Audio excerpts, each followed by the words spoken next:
This newscast is brought to you by Qberg, Pittsburgh's home for LGBTQ plus news and community information.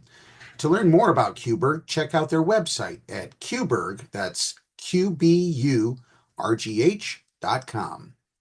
From the Pep Radio Newsroom, these are the stories we are covering at this hour.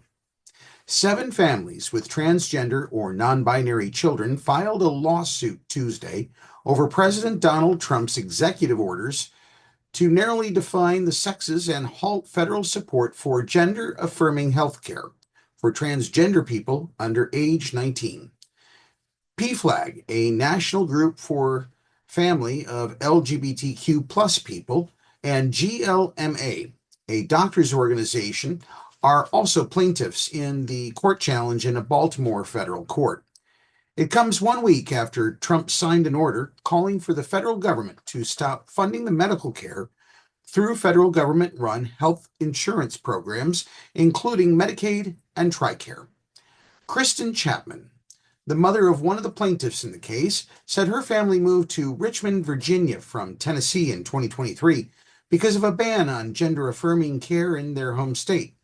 Her 17-year-old daughter, Willow, had an initial appointment scheduled for last week with a new provider who would accept Medicaid. But Trump signed his order the day before, and the hospital said it could not provide care. I thought Virginia would be a safe place for me and my daughter, Kristen Chapman said in a statement. Instead, I'm heartbroken, tired, and scared. She's not the only one.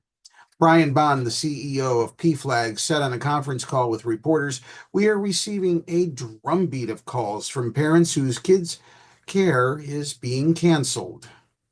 The ACLU and Lambda Legal, who are representing the plaintiffs, want a judge to put the order on hold.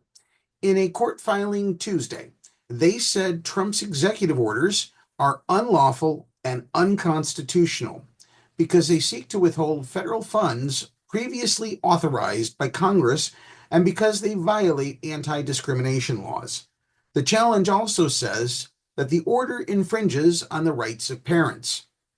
Like legal challenges to state bans on gender affirming care, they also argue that the policy discriminates because it does not prohibit federal funds for the same treatments when they're not used for gender transition.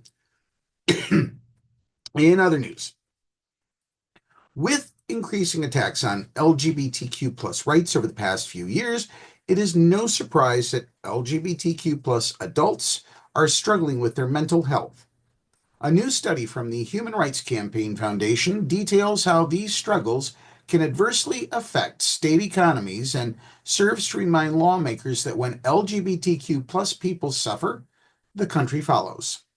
In the HRC Foundation's 2024 LGBTQ plus climate survey, 71.5% of adults reported that anti-LGBTQ plus legislation has negatively impacted their health or well-being within the past year. 44.3% of LGBTQ plus adults and 63.5% of trans adults also said that anti-LGBTQ plus legislation has harmed their mental health or the mental health of their loved ones. And 66.1% of LGBTQ plus adults, along with 83.4% of trans adults, said anti-LGBTQ plus legislation has made them feel less safe. The report found that because of these fears, 1 in 5 LGBTQ plus adults are considering moving to a new state, and 1 in 20 are trying to change jobs. Half of LGBTQ adults said anti-LGBTQ plus legislation has already impacted their choices of where to live and work in the last year. And 1 in 5 said they've refused a job or home in states with anti-LGBTQ plus legislation. 4% say they have already left their state or have taken steps to leave, and 1 in 20 are trying to change jobs due to anti-LGBTQ plus legislation.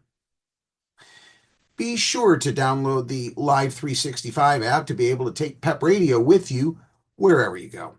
If you watch the video version of our newscasts, please click the subscribe button. We appreciate it.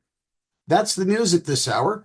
Coming up next, we've got more music here on Pep Radio.